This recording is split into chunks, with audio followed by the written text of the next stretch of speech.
order to produce a reasonable quality, you do need a camcorder rather than simply a webcam.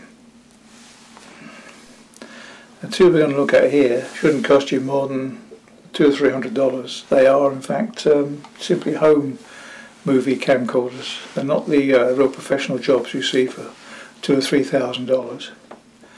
The first one we're going to feature here is the Sony.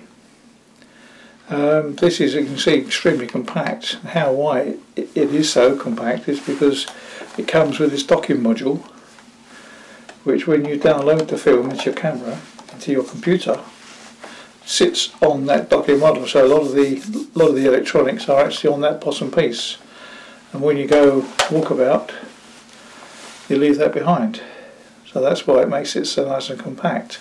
Unfortunately, it's probably a little bit too compact because there's two drawbacks with this. First of all, you've got great danger here in putting your finger over the lens, because you have to have it up there in order to work the zoom.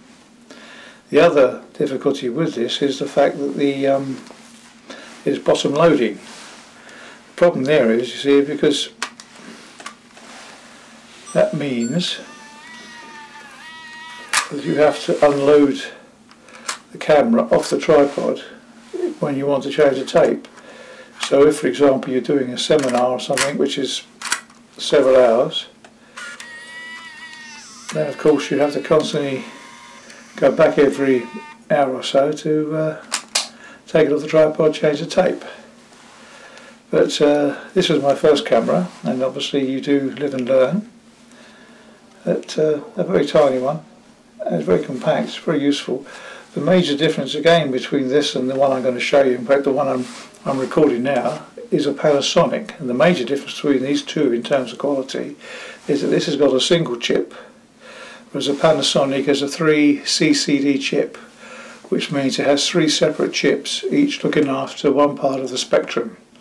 So you'll be able to judge for yourself the quality, because I'm now going to switch and start filming with this camera while we look at the Panasonic.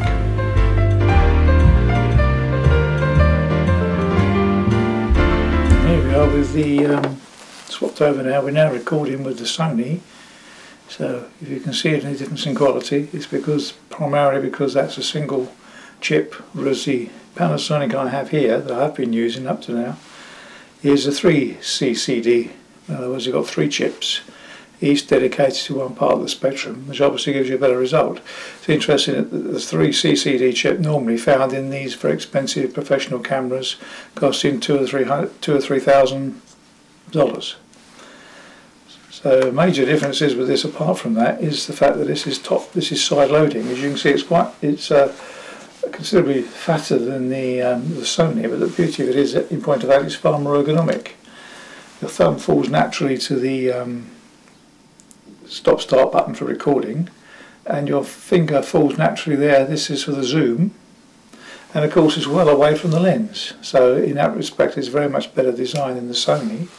In addition to that, it's also side loading, which means you can keep it on the tripod and get the films out without any difficulty. Tapes come out of there, brush tape in,